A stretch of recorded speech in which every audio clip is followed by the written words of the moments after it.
क्या आपने कभी सोचा है कि पूजा पाठ, त्योहारों और खास अवसरों पर इस्तेमाल होने वाली अगरबत्ती आखिर कैसे बनती है? ये छोटी छोटी चीजें न सिर्फ हमारे घर को महकाती हैं, बल्कि हमारे धार्मिक और आध्यात्मिक माहौल का अहम हिस्सा भी हैं। चाहे मंदिर की बात हो, किसी त्योहार का जश्न हो या फिर घर में शांति और सकारात्मकता लाने की कोशिश हो, कपूर और अगरबत्ती का होना जरूरी सा लगता है। क्या कपूर और अगरबत्ती एक ही पेड़ से बनते हैं? क्या ये किसी केमिकल से नहीं बल्कि एक खास पेड़ की लकड़ी से तैयार होते हैं? और क्या इस कपूर का पेड़ आज भी जापान में 1000 साल पुराना जीवित है? क्या एक मशीन सिर्फ कुछ ही सेकंड्स में अगरबत्ती को तैयार कर देती है? तो आज हम आपको बताने जा रहे हैं अगरबत्ती और कपूर बनाने की पूरी प्रक्रिया, जो कि बेहद ही दिलचस्प और रोमांचक है। तो चलिए जानते हैं वो सारे राज जो कि इस छोटी सी खुशबूदार लकड़ी और कपूर के टुकड़े में छुपे हैं। कपूर का पेड़, जिसे हम सिनेमोमम कैम्फोरा के नाम से जानते हैं, ये दालचीनी स्पेसिस के पेड़ से ही आता है। ये पेड़ भारत, चीन और जापान जैसे देशों में मिलता है। कपूर बनाने में उपयोग होने वाली लकड़ी इन पेड़ों से ही आती है। आपको बता दें कि इस पेड़ से कपूर की खास गंध आती है और यही गंध इसे पहचानने का तरीका बनता है। आपको अगर किसी भी पेड़ से कपूर जैसी खुशबू आए ना, तो समझ जाइए कि वो कपूर का ही पेड़ है। अगर बात करें कपूर बनाने के असल प्रक्रिया की, तो उसमें सबसे पहले कपूर के पेड़ की लकड़ियां काटी जाती हैं।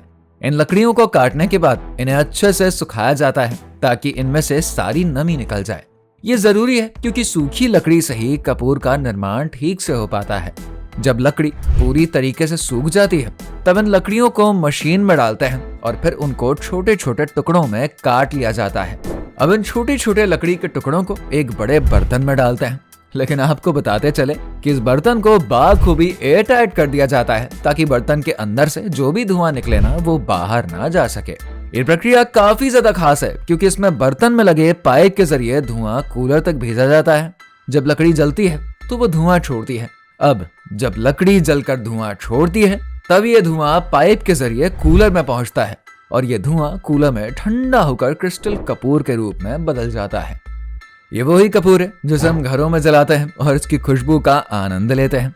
लेकिन अभी रुक जाइए, असल में कूलर से जब कपूर क्रिस्टल को निकाला जाता है ना, तो बचा हुआ तेल, जिसे कि अरोमा ऑयल बोलते हैं, उसको भी निकाला जाता है। या फिर यूं कहे कि यह तेल अपने आप इस प्रोसेस से बाहर निकल आता है जब हम कपूर बना रहे होते हैं, और इसे ही हम अरोमा ऑयल के नाम से जानते हैं। ये तेल भी बहुत ही महत्वपूर्ण होता है और कई बार इसे मार्केट में बेचा भी जाता है। अब हम बात कर लेते हैं कपूर के पाउडर और टैबलेट्स की। जब कपूर के क्रिस्टल तैयार हो जाते हैं, तब उन्हें पीस कर कपूर का पाउडर बना लिया जाता है। इस पाउडर को एक खास मशीन में डालकर कपूर के छोटे छोटे टैबलेट्स तैयार करते हैं और ये मशीन ऑटोमेटिक होती है। जी हाँ, कुछ ही सेकंड्स में कपूर पाउडर को टैबलेट्स के रूप में बदल देती है। इस प्रक्रिया में मशीन की मदद से कपूर का हर एक टैबलेट परफेक्ट और समान आकार का होता है। जब कपूर के टैबलेट्स तैयार हो जाते हैं, तब उनको पैक किया जाता है और फिर बड़े बॉक्स में पैक करके उनको मार्केट में बेच देते हैं। कपूर टैबलेट्स की पैकेजिंग के बाद इनको अलग अलग दुकानों में और ऑनलाइन प्लेटफॉर्म्स पर बेचने के लिए भेज देते हैं। अब कपूर को घरों में जलाने के लिए तैयार करते हैं। हम सभी जानते हैं कपूर का इस्तेमाल घर में साफ सफाई और शांति लाने के लिए किया जाता है और यह हमारी घर की ऊर्जा को सकारात्मक बनाए रखने में मदद करती है। आजकल कपूर पाउडर और टैबलेट्स बहुत ही आसानी से बाजारों में उपलब्ध हो जाते हैं। इसके कारण से बहुत से लोग कपूर का बिजनेस भी करने लगे हैं। इन खास मशीनों के जरिए कम खर्च में अलग अलग साइज के कपूर टैबलेट्स बनाए जा सकते हैं, जिससे कि व्यापार करना आसान हो गया है।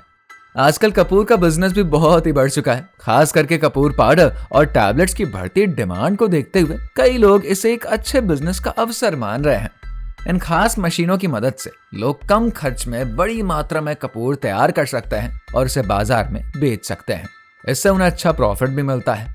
इसके अलावा अरोमा ऑयल का भी बहुत अच्छा बाजार है, जो कि कपूर बनाने की प्रक्रिया से ही निकलता है। आपको हम बता दें कि कपूर का इस्तेमाल केवल धार्मिक कार्यों में ही नहीं, बल्कि इसे घर की खुशबू बढ़ाने के लिए भी करते हैं। आजकल लोग घर में कपूर जलाकर वातावरण को शुद्ध करते हैं और सकारात्मक ऊर्जा को बढ़ाते हैं। कपूर का उपयोग भारतीय घरों में सदियों से किया जाता आ रहा है। इसके अलावा कपूर के तेल का इस्तेमाल अरोमापैथी में भी करते हैं, जिससे कि शरीर और मन को आराम मिलता है। तो अब हमारा अगला प्रोसेस है अगरबत्ती बनाने का, जहां पर अगरबत्ती बनाने की शुरुआत होती है एक खास किस्म के पाउडर से, जिसको कि हम प्री मिक्स पाउडर कहते हैं। लेकिन अब सवाल यह है कि भला प्री मिक्स पाउडर है क्या?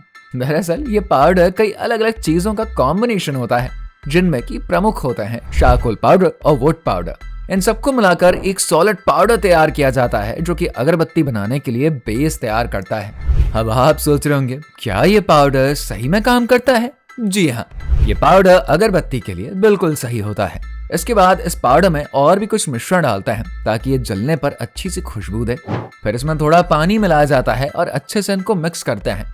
यह मिक्सचर अब पूरी तरीके से तैयार हो गया है, जो कि अगली प्रक्रिया के लिए तैयार है। अब हम आते हैं सबसे दिलचस्प हिस्से पर। जी हाँ, जब ये पाउडर तैयार हो जाता है ना, तो उसे एक खास मशीन में डालते हैं। आपको हम बता दें कि ये मशीन बिल्कुल जादू की तरह काम करती है।